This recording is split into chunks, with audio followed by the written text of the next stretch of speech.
Good morning, chemistry students. Today's lesson, we are actually looking at one particular sub-element of standard 3C. We are specifically looking at mole and molar mass conversions. We are dipping our toe into what is known as dimensional analysis in chemistry, but it's something that you would have learned in math. It's also called the factor label method or the unit analysis method. But it's all about conversions and looking at the units that you're starting with and determining what unit you're trying to go to. So in chemistry, we actually do a lot of conversions simply because we are not only converting from one substance to another substance, but we're also converting from one unit of measurement to another unit of measurement. Think that if we went from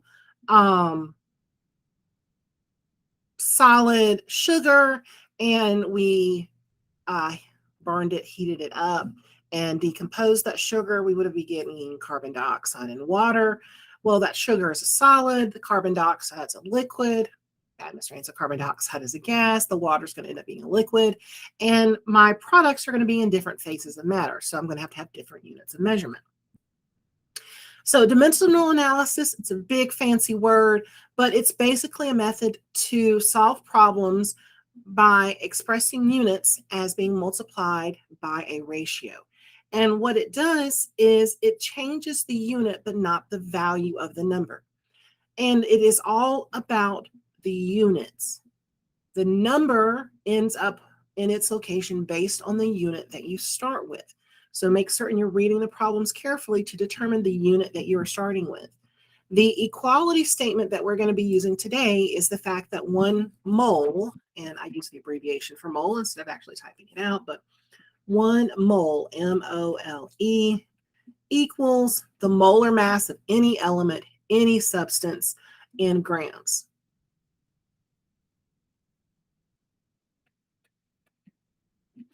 Now, as we've already seen, molar mass is something that we're going to have to calculate. It is basically the sum of the atomic masses from our periodic table, whether it be the real table or the fictional table. You add up all the atomic masses and you get the molar mass of the compound. Well, what we hadn't mentioned before was that molar mass is leading us to that unit of measurement of mole. So in science, a mole is just a unit of measurement. So you've heard of feet, you've heard of grams, you've heard of pounds. Well, in chemistry, we use mole, and it allows us to switch between substances and units very easily because we know how different units relate to moles. Now, as I said, remember, molar mass is something that you're going to have to calculate each time. It is the sum of the atomic masses. Typically, we are going to, at least for assessments and for the last part of this unit, I'm going to be giving you the chemical formulas. But when we get to later units, you'll have to go from the names to the formulas to balanced equations and do your calculations. So nomenclature is still going to be important. So if I can take that equality statement and turn it into a conversion fraction. So equality statement is just how two things are equal.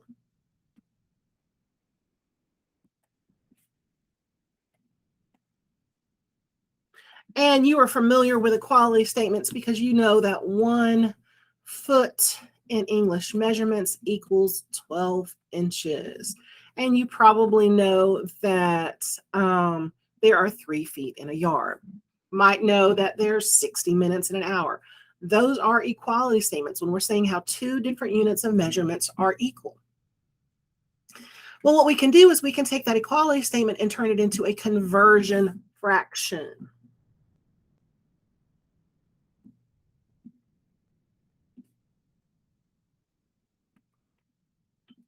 Now, these conversion fractions are what you use to end up canceling out the units. You set it up so that the unit you're trying to get rid of is the one that's going on bottom. It's the one that's going to have to try and cancel out from what you start with. And for chemistry, the unit that you're trying to go to ends up going on top. So when you're trying to determine which conversion fraction to use, look at your starting unit. Whatever you're getting rid of, you're going to throw away to the bottom of the fraction. whatever you're trying to go to, you're going to pick it up and you're going to put it on the top. Now, when you're doing your conversions, you want to get in the habit of not only writing the numbers, which you're probably used to from math, but you also need your units. So you need things like moles and grams, and we will deal with molecules and formula units and liters in a later unit, but you need your unit. You also need your chemical formulas because you will need to know what substance you're working with.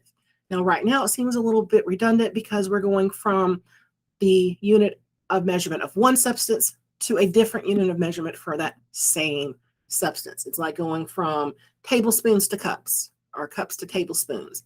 Still a liquid measurement, but they're different units of measurement. So yes, you're going to end up writing the same formula over and over again, but when we get to a later unit and we're starting to switch substances, knowing what you are working with will help you keep from getting lost in the conversions. So for those of you who like nice, pretty, simplified steps, basically this is how you do dimensional analysis.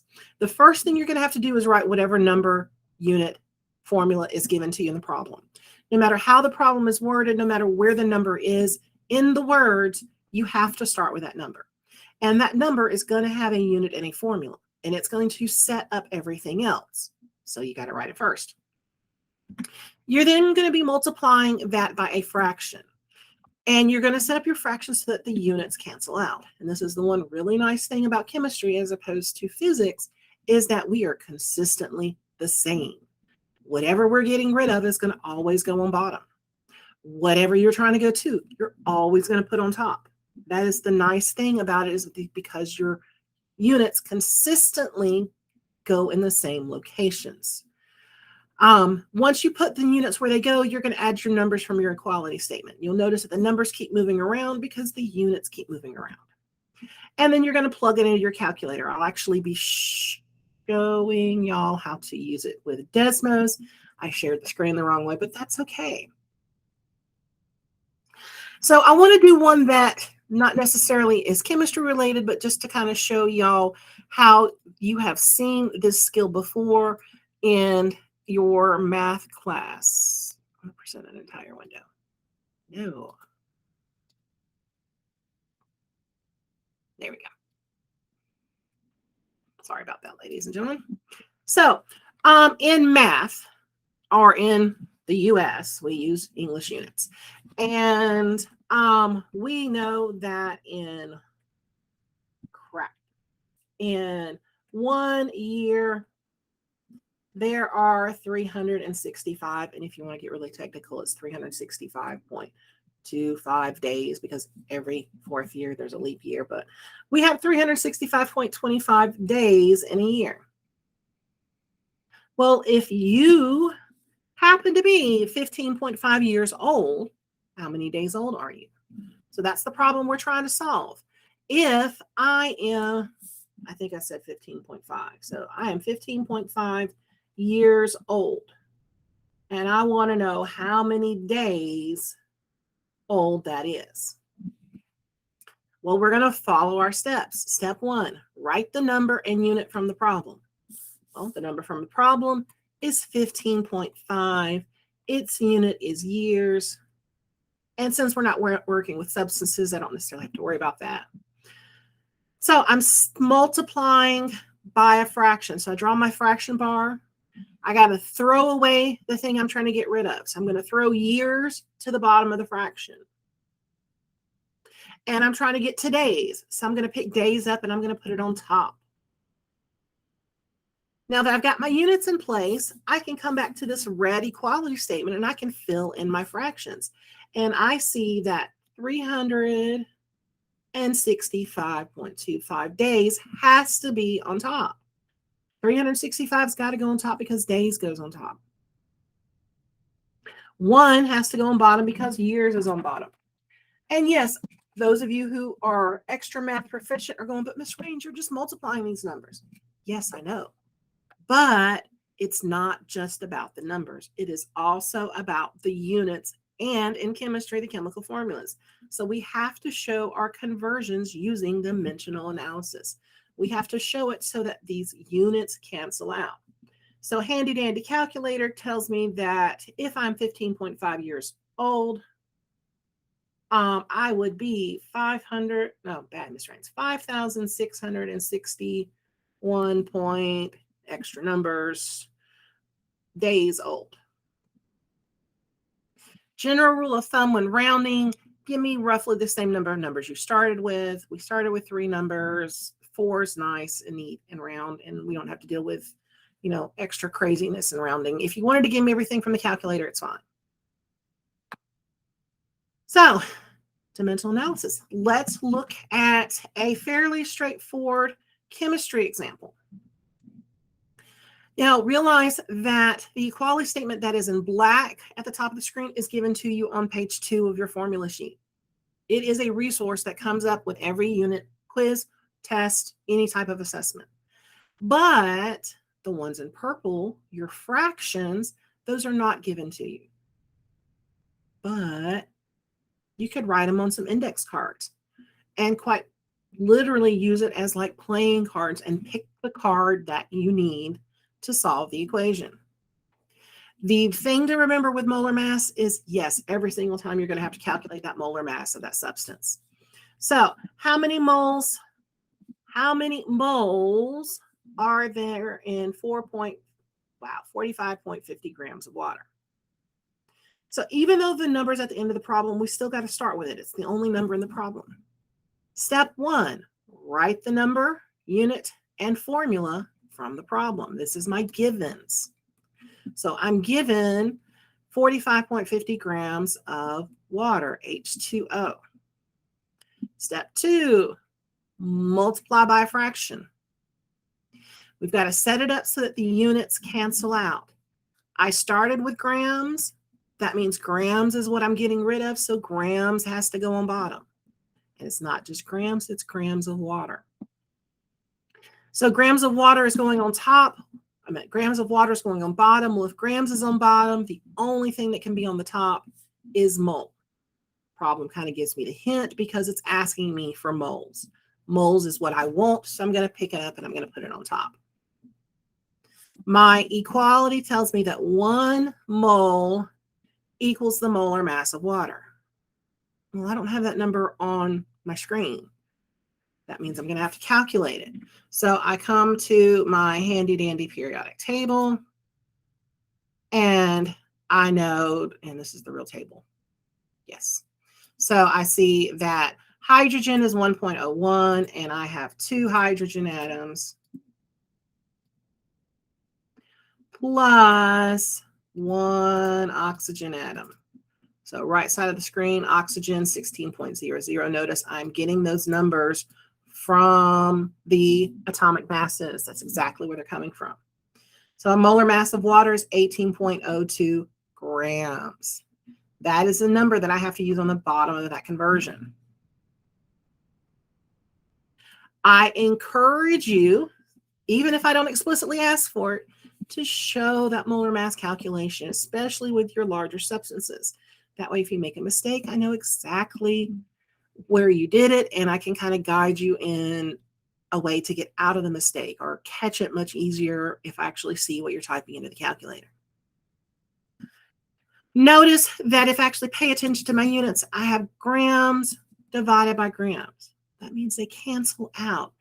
X divided by X turns into 1. 12 divided by 12 turns into 1. Well, grams divided by grams turns into 1s, and 1s don't matter when you multiply by it.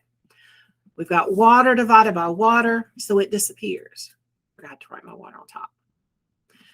The unit that is left is moles of H2O. Notice I didn't write the E. The shortened abbreviation for mole is MOL because M is already taken with millimeters, meters, and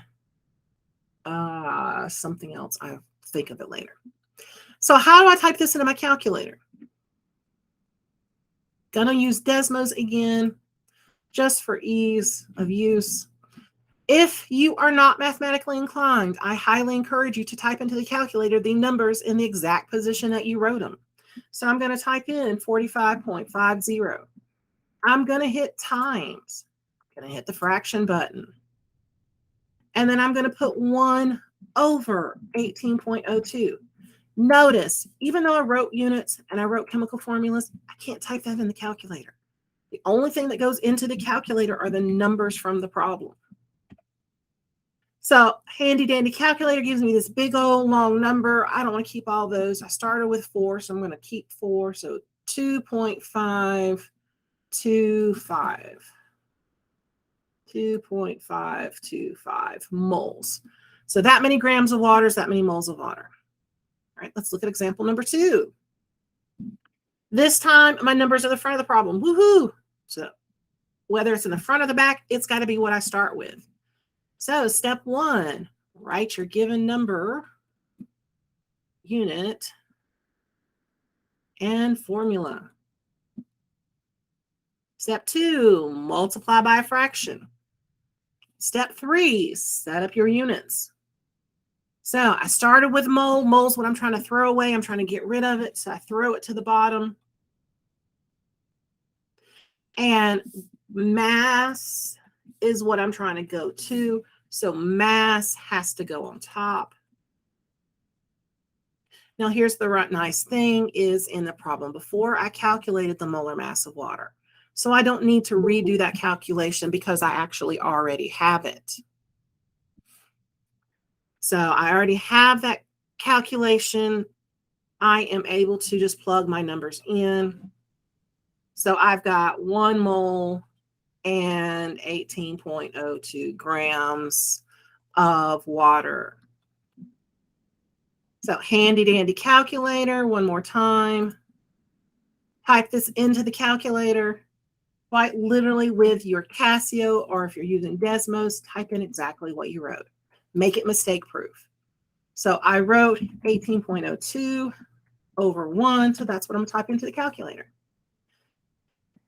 Calculator gives me 24.33.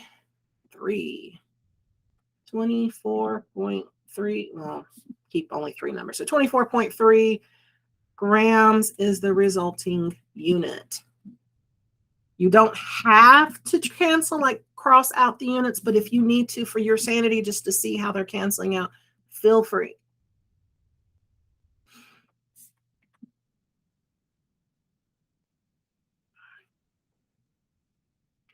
So even though the substance looks a little bit harder, process is still the same.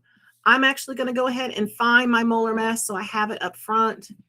And all of these numbers are either coming from the chemical formula or from my periodic table.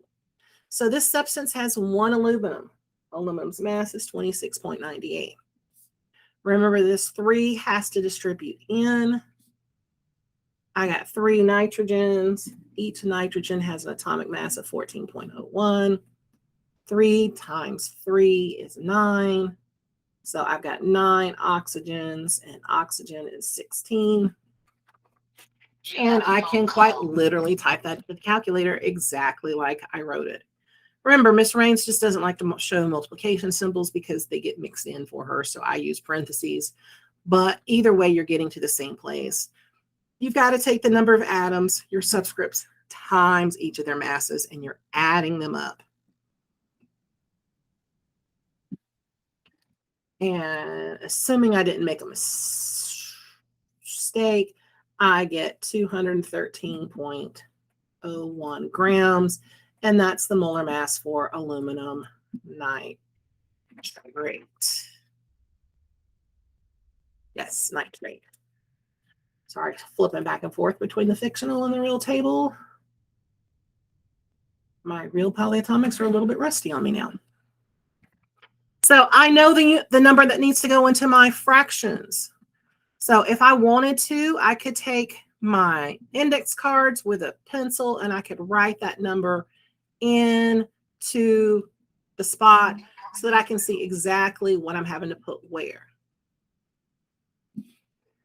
Now, let's say you don't like the steps and it's not really working for you. I'm going to show you with these 2 examples how you can use these fractions that are in purple and green at the top of the screen. Either way, you still have to start with the same place. You got to start by writing what you're given in the problem. 3, 3. So if the steps aren't working for you, then another strategy is to have those fractions on those index cards. You look at your cards, you hold them up to the problem, and you pick the one that has the same unit on the bottom. You pick the one that allows you to cancel out the unit that you start with. So since we started with mole, mole must go on bottom. That means we are using this fraction right here. If mole is on bottom, that means my grams is on top.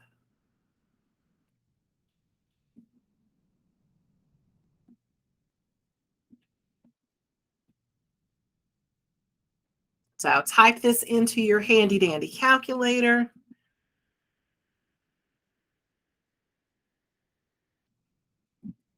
And you will get 53.2525. I only started with 2 numbers, so I'm just going to keep the 53. Grams was the unit I ended up with. Aluminum nitrate is the substance we are playing with. Okay. Fourth example. Don't want to use the steps. I'm going to use my fractions. Still got to start with the same place. Have to write the number from the problem.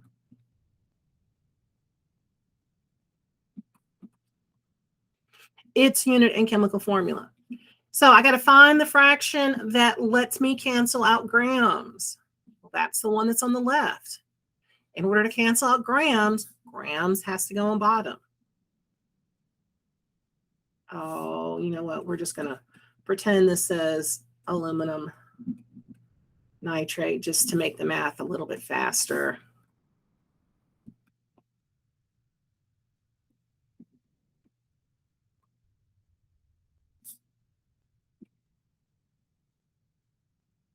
So my molar mass for aluminum nitrate, 216.01. 1 mole is the thing that's on the top of that fraction, so I'm going to use that and fill in the chemical formula. So handy dandy calculator, 98.5 divided by 216.01 times 1 equals 0.4599, so 560. Give it its unit and its chemical formula. So I've shown you 2 different strategies. I've given you the steps. I've given you the fractions. Pause the video and try these next 2 for yourself. See how you do. See where you get stuck. And let me know.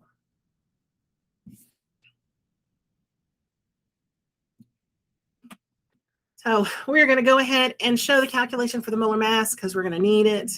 If I explicitly ask you to show the calculation, you got to show it.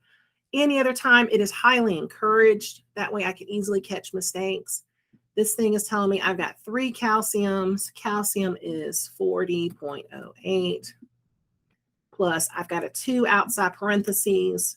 So I have 2 phosphoruses, 30.97. And my plus sign looks very funky. There we go. Plus 2 times 4. That gives me my 8 oxygens. Handy dandy calculator. 3 times 40.08. 2 times 30.97. Plus 8 times 16. 310.18 grams because it is mass. And my chemical formula so we know what we are playing with. Calcium phosphate. All right, example number 2. Well, whatever. I lost track. Number 5. Step 1, write the number and the unit and the chemical formula that you were given. No matter where it is in the problem, you got to write it. Multiply by a fraction. The unit that you're starting with, you're throwing to the bottom. You're trying to get rid of it. So we're going to throw away mole, and we're going to pick up grams. I could do my fractions, and I could see that in order for this to cancel out, I would have to use this fraction that's on the right. So 1 mole and 310.18 grams. Notice Miss Rains is writing this chemical formula every single time. It's getting a little bit messier each time, but I'm still writing it. Handy dandy calculator. Maybe I'm using, my calculator that doesn't have a fraction button. I'm going to take 268 times 310.18. Technically, it's divided by 1, but I don't have to type that. And I get a rather large number. Well, I've got something multiplied by something else. Makes sense to get a rather large number. So 831.28 is what my calculator gives me. I'm going to keep 3 numbers. That's what I started with. Again, general rule of thumb, keep roughly the same number of numbers you were given in the problem. If that bothers you, then just write all the numbers. I really don't care. My general babies, it's not that big of a deal. So last but definitely not least, I've got 19.25 grams of calcium phosphate. This time I'm going to start with the fractions. I'm trying to get rid of grams. That means I'm going to start with the fraction that's on the left. In order to get rid of grams, it's got to go on the bottom. Which means my 800, bad Miss Rains, my 310.18 is going to have to go on bottom. My 1 mole goes on top. Now, I don't know if you've noticed this or not, but in all of these examples, my fraction numbers never came from the problem. They always came from my conversion. You only use the number in the problem at the very, very beginning, and that is it. And you'll notice that you tend to only use it one time. So my 19 divided by 310 point something, gonna get a tiny number. My calculator agrees with me. I get 0.06206 moles of calcium phosphate. So type it into your calculator, type it into Desmos so that you can actually see what it is you're doing. Where's there we go. And just type it exactly like you write it. Remember, we can only type into the calculator the number piece. So 1/310.18. But we show our calculations with units and chemical formulas. That is it for this particular unit. This is the last skill that we are doing. Woo-hoo! So this wraps up unit 2. Hope you have a fabulous day and make certain to take advantage of me in the main meet or come to instructional focus.